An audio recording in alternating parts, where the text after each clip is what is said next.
What if I told you shooting on film is cheaper than shooting digital? Well, not exactly true, but it's close. Stay tuned and I'll show you how much it costs to shoot on film these days.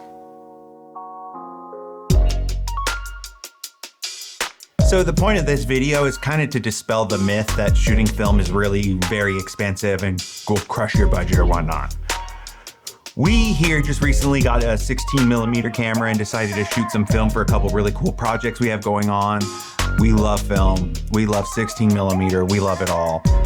The 8mm, 35mm, give us that 65. We love it. Love it, love it, love it. Film is life, you know? If you could shoot film over digital any day.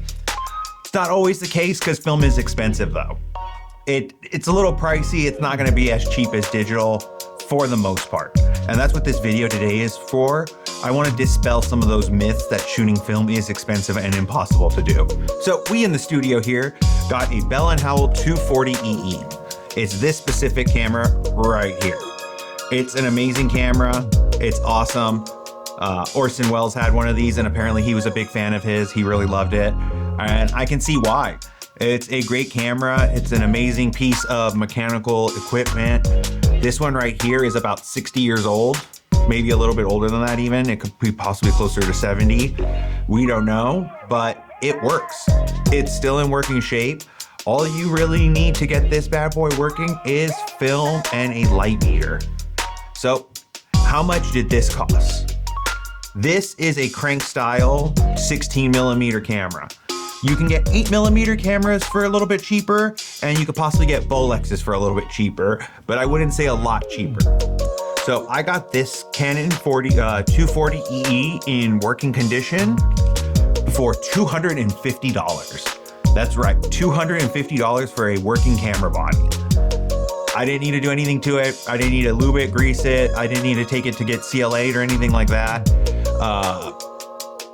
It's in good working condition. I just checked buyers on eBay and made sure I bought from a reputable buyer. The camera worked. We ran a roll of test film through it, me and Mr. Red, and it worked. Everything seemed to expose properly. No issues, no dust in the gate, nothing like that. It's a great working camera. You can find Bolexes. You can find Bell & Howell cameras. There's a few Canon crank cameras. You can get these from anywhere between 200 and like $500 for the crank ones. If you want to spend a little bit more money, you can get a Canon Scopic or like a Blue. Those are French 16mm and 8mm cameras. The Canon Scopic is one of the most popular non-crystal sync 16mm cameras out there, just because of its ease of use and its affordability. You can find one that's in really good working condition for about $2,000. I use the term crystal sync, just to step back a little bit. For those of you who don't know what crystal sync refers to the motor. And what it means is that the motor is running exactly at 24 frames per second, always. This is not a crystal sync motor, this is a crank motor. So to get this motor to run, you actually crank this right here, there's a spring inside. The spring gets tight, and then when you push the shutter release, you can hear it. That's it going. Now, the problem with that is it runs for the most part at 24 frames per second, but it's on a spring. So as the spring loosens, it may not run quite 24 frames per second. So as you're running out of this, I'll let it run. You really shouldn't do this, but I'm gonna do it for demo purposes. Actually, it's a little more than I wanna do. But as it slows down, you can kind of hear it for a split second there. It goes like, bah. What it is it's going from 24 to not 24.0, but it doesn't happen instantaneously the way it'll happen on a crystal sync motor. That makes syncing audio a little tricky and cumbersome. You'll have some slippage as the motor starts slowing down and that spring starts loosening. That's why none of these cameras were designed to record audio or dialogue. These cameras were designed for home video purposes. You can get cool visual effects. You can shoot ads with them. You can shoot music videos, but they're not really designed to shoot audio. If you want to get a camera with crystal sync, they're definitely going to be a lot more expensive, but you can rent one for a couple $100s a day. There's the famous RE SR2 and SR3s, which are famous workhorse cameras that have been around for a long time in this industry. A lot of cinematographers have used them. If you're around any major city or rental house, they've probably got one or two in stock. Well, the cool thing with those cameras is that you can monitor them as well. So you can have a wireless tap and monitors on board. So if you're directing or you have clients, they can see what's being filmed. Also, you have a better choice of lenses. This has this little lens on here. This one. That's it. That's all I got. It's a 20 millimeter little, it's an f1.9 lens. It's not bad, but it's 20 millimeters and the piece of glass is like tiny, tiny, tiny. So the image can only get so sharp. The physics behind it just won't allow it to get any sharper than what it is.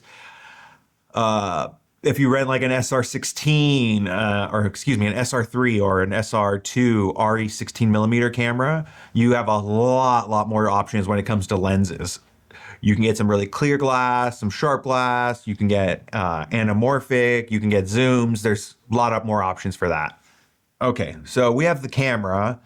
Now we need two other things before we can get filming. Those two other big things are going to be a light meter and they are going to be the film itself. So let's talk about light meters first. Light meters are how you're actually going to measure the light and tell what you need to be shooting. Every film stock has an ISO grain. That ISO tells you what the exposure needs to be at to get a proper exposure for that film. The way you figure that out is with the exposure or with the light meter. Light meters range in price anywhere between like $200-$300 all the way up to a couple $1,000 for the real nice ones that have color reading and those other functions and abilities for them. If you're not a union gaffer or cinematographer, I wouldn't worry about getting anything that high end. I have this little Sekonic right here. It's an L478. I really love this thing. It's fantastic. Does a lot of work for me. It's really great. I think I spent about $400 for it. I use it a lot. I use it when I'm a gaffer. I use it when I'm a cinematographer.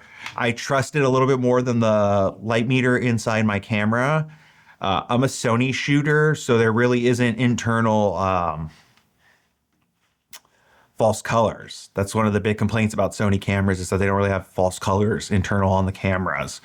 And I used to be a fan of false colors, but instead I'll just use my light meter to get ratios now and kind of meter out that way. You don't need to spend money like that though to get a light meter. You can get a light meter much cheaper. Apparently there is a light meter app.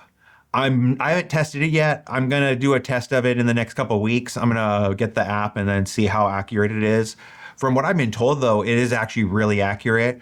A cinematography teacher I know, she actually told me that she was telling students to use it and they were shooting Super 8 with it and they were getting very clean exposures. So the iPhone's pretty impressive. Android phones are pretty impressive what you can do now. They can get pretty accurate light readings. I still wouldn't trust them as much as I would trust like a Sekonic light meter. But if you're in a pinch and on a budget, definitely an option, you know? You can get that app on your phone and figure out your lighting ratios. Another little tip though for shooting film, always go overboard with lighting. It's better to go too much light than not enough light with film. So if you can get more light, if there's any way you could just pump light into a room, opening up shadows, if you could film whatever you're going to film outside in the middle of the day, it's always going to be better when you're shooting film. And last but not least, we've got the film and development. Let's call it film development and scan because no one's going to have it just filmed and developed. Everyone's going to want their film scanned. You're going to be able to want to view it. You're going to need to see it somehow and play it back and edit it in a nonlinear editing machine, unless you're going to cut it on a Moviola, which I doubt any of us out there are going to cut it on a Moviola. So I get all of my stuff from this great place here in Los Angeles called Pro 8mm.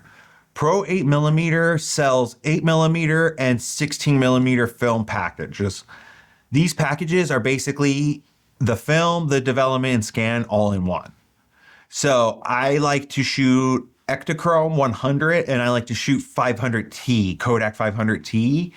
If I go to Pro 8mm and I tell them, hey, can I get 100 feet of Ektachrome plus development plus a production scan? There's different levels of scans that Pro 8mm offers. They have like the production scan, which I believe is a 2K scan. Then they have an advanced scan, which is like a 4K scan. And I think it's called the ultimate scan. Don't quote me on that. But then that's like a 6K scan. So they give you multiple options. You can get it in ProRes or MP4. Your codecs, whatever you're editing on or whoever's editing for you, they can kind of decide that. For me to get one roll of film, one roll of 500T, development plus the production scan, which is 2K, that's $140 or $154 out the door with taxes and fees and all that good stuff. So it's not that bad, not that expensive, but mind you this, 100 feet of 16mm film shot at 24 frames per second is about 2 minutes and 11 seconds, I believe. So it doesn't give you a whole lot of shooting time. You can get a couple minutes, a couple shots out of it, not a whole lot. But if you're shooting music videos, you're shooting family events, you're shooting a wedding, you're shooting an engagement, you're shooting parties, things like that, you can get quite a bit in 2.5 minutes. So don't let it discourage you from shooting film just because you can't shoot a lot. You're gonna wanna just be very, very careful with what you shoot.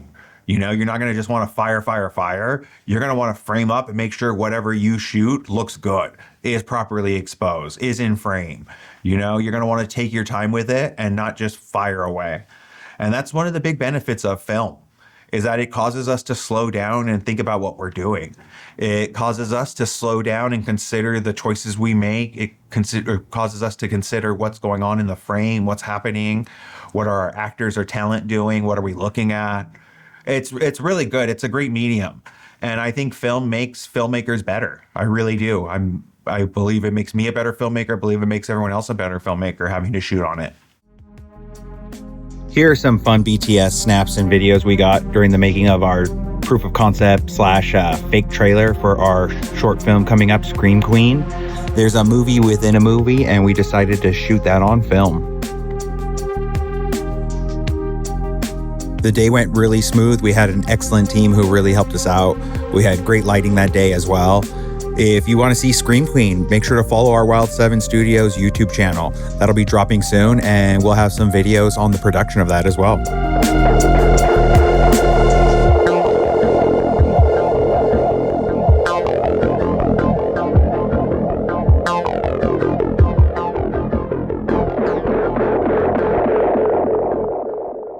If you want to go shoot some film, go do it. Go get that film camera, get out there and shoot film. If you have any questions for me, drop them in the comments below. I'd love to help you out in your film journey. If you have questions about buying a camera, renting a camera, getting film stock, any of that stuff, reach out below. We here at Wild 7 Studios rent one 16mm camera. We're hoping to get a handful of other 16mm cameras in our rental lineup soon, so keep an eye out for that. But make sure to subscribe to the channel as well. We're gonna have a bunch of cool videos coming up really soon, so stay tuned. See you next time.